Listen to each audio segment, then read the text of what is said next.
maybe just like give it, and that's why you don't go out of your comfort zone. What's up guys, Surron Colin here. In this video, I will be installing and testing my new Axon 72-volt battery, my Axon face controller, and Axon Pulsar Motor. I will also be installing my new RFloXa forks and rear shock. I also have a new prickly jack shaft and motor cover, and an e-bike garage primary pulleys and belt. I will be upgrading my Surron to the best it can be, and stay tuned to see me test it all out.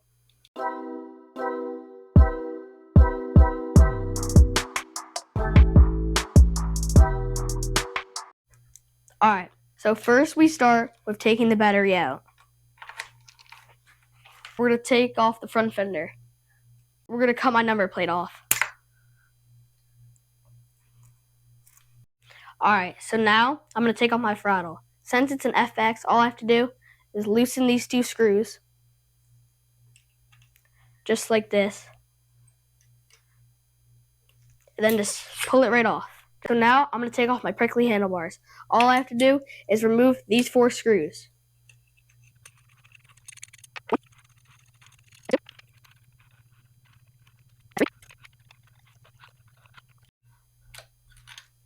And that's 4. Now I just take the handlebars off. So now I'm going to remove my front wheel. First, I'm going to start with loosening clamp bolts. Now I'm going to remove the axle bolts, and you want to take them all the way out. Now the other side. Alright, so now I'm going to push the axle out with this piece of metal. It's a bit hard. And now pull it out from the other side. Okay, so now you can remove the front wheel. Just like so. So now we're going to remove the forks. You start by loosening the clamp bolts here and here on both sides. I'm going to use a ratchet wrench to make it go quicker. And now the last bolt. Alright, so now we're going to remove the triple crown. First, we're going to loosen the clamp.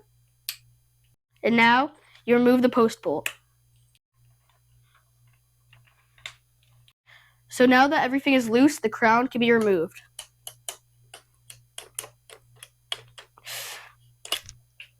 Now that the triple crown is removed, you can remove the forks by sliding them down. So now I'm going to remove the controller. You have to unscrew these 4 screws. Now remove the bottom ones. Now you want to remove the screws here and here on both sides. Now that the bolts are out, you can pull this back and start disconnecting the harness. Now we're going to remove the bash guard by removing these 2 screws on both sides. And now the other side. And now the last one. Now that the bolts are removed, you can remove the bash guard. So now I'm going to remove this cover by removing this screw and these 2 screws. So now we're going to remove the phase wires and battery wires from the controller. While the chain and everything are still connected, we have to remove the primary pulley from the motor. And we're going to start by removing this guard. Now that the bolts are removed, this should come off just like so. In order to remove this, I'm going to need somebody to hold the rear tire. So I'm going to have my dad do that. Now I'm going to use this to take it off. Next, we're going to remove the motor by removing these 2 bolts on both sides. Alright, so now that everything's out, I can take the motor out just like this. The new setup does not come with a key stock, so I can reuse this one. This little piece. I'm going to reuse the key stock and put it on the new motor and put the e-bike garage pulley on. And now put the nut on. So next, we're going to remove the jack shaft. We're going to start by removing the swing arm bolt with the special tool. Now you push out the swing arm bolt and pull it out from the other side. Now I'm going to remove the rear shock by removing this bolt in that bolt.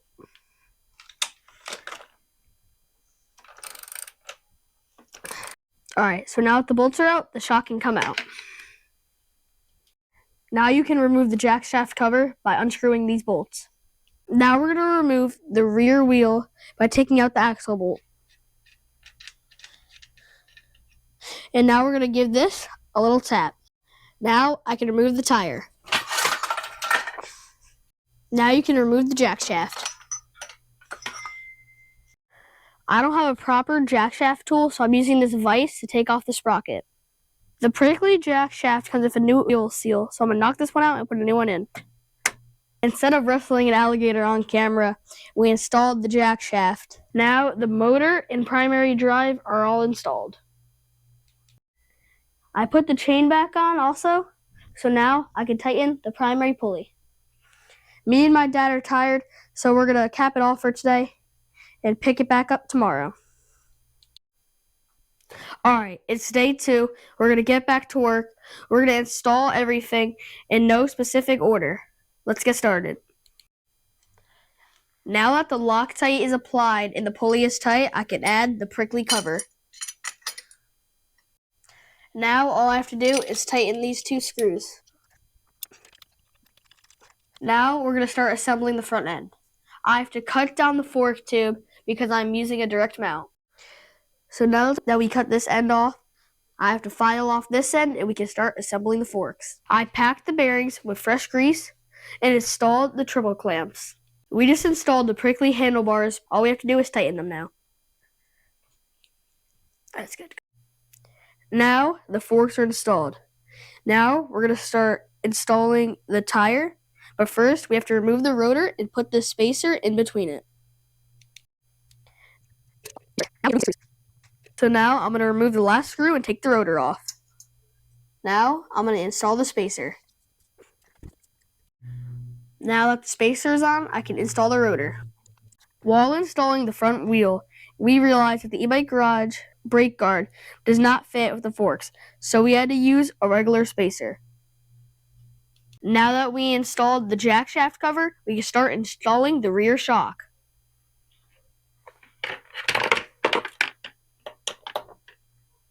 So we're pretty much done for today because the battery has not came and we need the battery harness to install the controller, and we need the controller and the battery in order to install all the rest of this stuff. When that comes, we will start installing everything else. One last thing, the Axon display mount does not fit on the prickly direct mount handlebars, so I 3D printed new ones to put on the display. So now I'll see you guys when the battery comes.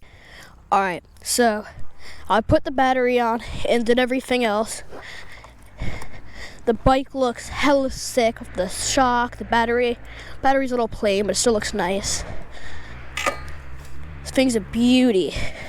You got the Axon controller, the new plate too, looks way better. Handlebars, got to see the new real carbon fiber case, the new motor, we got everything on. We're here at Facility 15. Let's rip and have some fun, baby. The track is redone for the Turkey Derby coming up. We're going to test this bike out. I did a few laps already. I'm a little used to it. The track is brand spanking new. It's like a day old, so still trying to get used to it. There's a lot of ruts. Still needs to be broken in, but let's break this bike in the track and let's have some fun.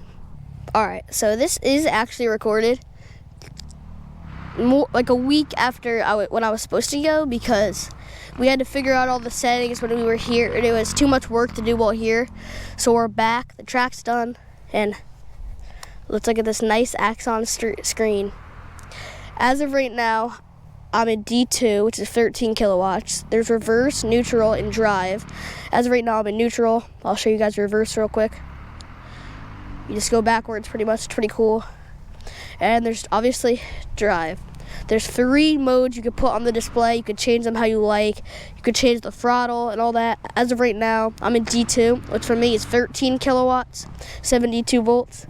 It's pretty powerful, but it's a good time. So let's hit some jumps and do some crazy things. Let's get sendy, boys. Oh yeah. Ooh, damn. The track is so new that like I'm not that comfortable, so there's things that I'm gonna hit and there's things that I'm not. Like the tabletop, probably not. As of right now, the big tabletop. These turns are also very wonky. There's not really much berm. It's really pick a rut and go. But yeah, that's pretty much how we're rolling today. It will get broken in eventually, but this tabletop, I'm a little scared because I almost ate it like 2 laps ago. Because I sent it and I cased it. Got little whoops that go into this jump. Oh my God, just bounced right off of that, but that's a fun jump. Then you got this, which leads into this little berm, and then it goes into this major berm, which is pretty freaking sick if you ask me. You go up a wall, turn, you go down that, turn here. I kind of rutted this out, which I like, so I can just take this rut. Then I can hit this jump too. Bam. And there's this step up. And there's this turn, which is really rutted up. And it's very sketchy. It's all rutted up. So I'm very slow. And it leads into the step down, which is fun. It's clear. Slow down. Turn this. Go up this hill. And that's the track. That was my lap. Obviously, I'm gonna keep recording the good things, get y'all some good footage. My dad's recording from up there, so I'll get some extra footage. It's a great time here at Facility 15. Let's go. LeBron James, Michael Jordan. That jump is fun. Cause like you're just like flying. It's not really height, but it's more distance. Wall being height, it's nothing like the old one. The other one was mainly distance, no height. That's like you're getting a mix of both, but it's nice. These 2 turns I really don't like. And I can't even clear this because I get no time to accelerate. And I'm not trying to accelerate myself too much to where I die. This tabletop is sketchy now because it goes straight into this turn, so I'm not trying to really hit it. This I'll be able to clear soon. Like I was so close there. But close isn't good enough. So I'll get there eventually.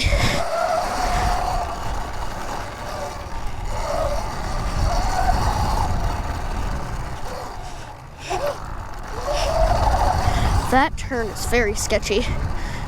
This is chill. This is chill too. Kind of.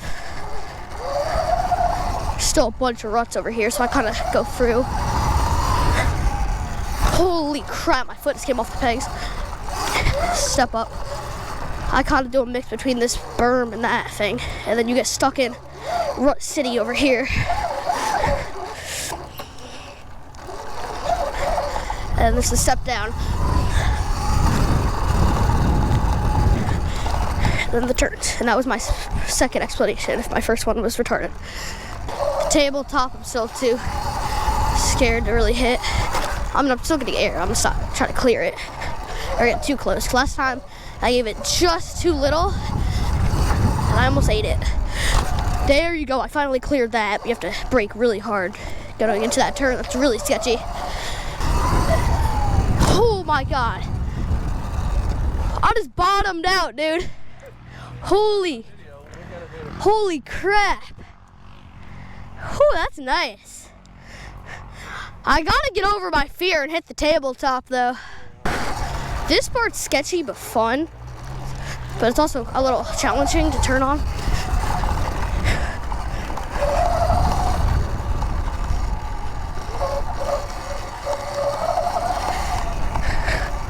Holy Nero.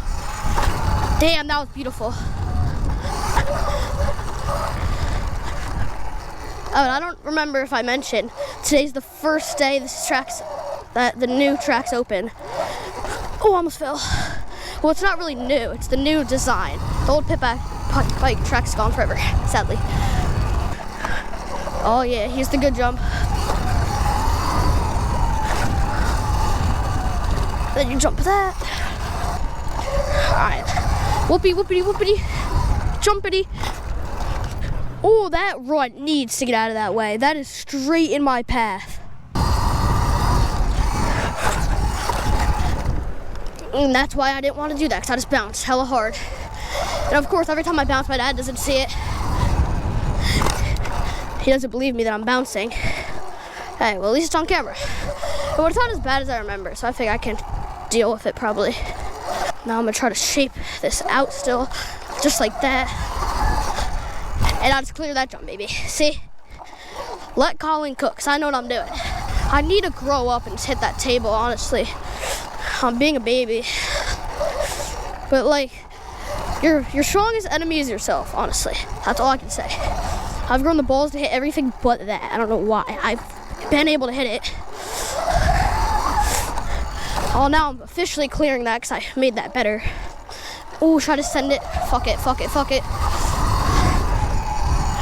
Oh, yeah, baby. Oh, yeah, you saw that? I cleared it. I'll do it again.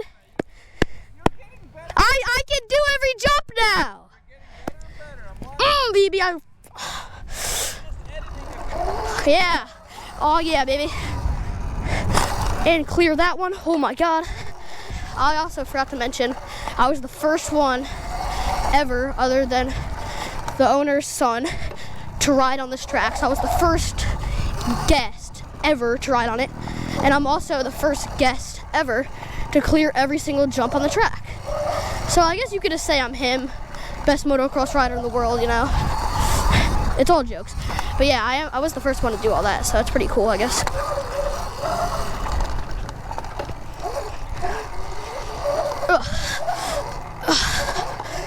Oh, brother's footprints.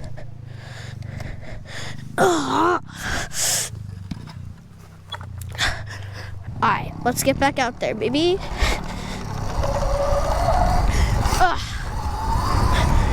Nero. Oh, I hear something creaking. That's not good. There you go. Now I cleared it. Flint and meal. And I cleared that. I actually cleared that really nice that time. Oh, there's dirt in my eye. I might die. Oh, oh.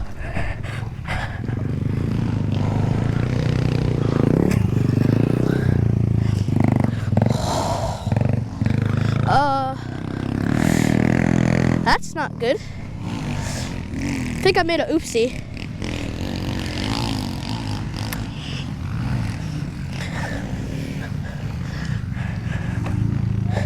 Yeah, I'm fine. I didn't go down.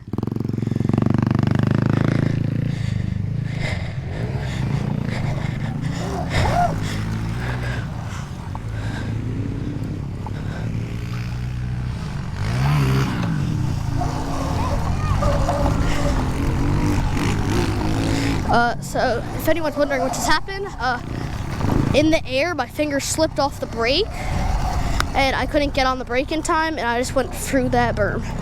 And now I'm gonna feel really bad because that berm's probably cooked now. Hey, but I didn't let the bike go down, which is good, so. Now I'm hugging this brake tight as hell. Oh.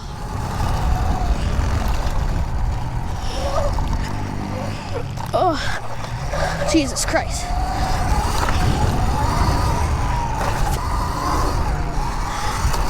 Oh, I oversent that. Like a motherfucker, holy shit.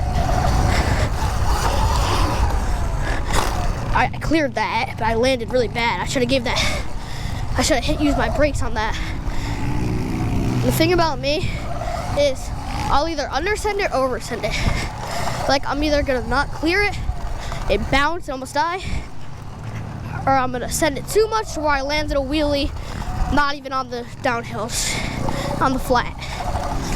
That's pretty much me.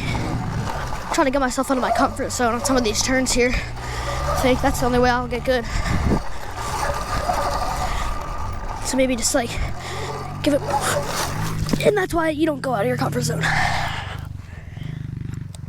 Ah, fuck.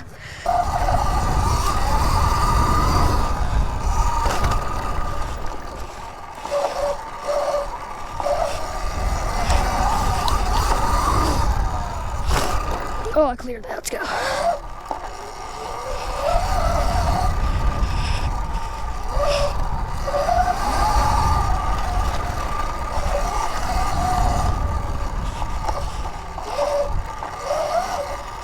Ugh.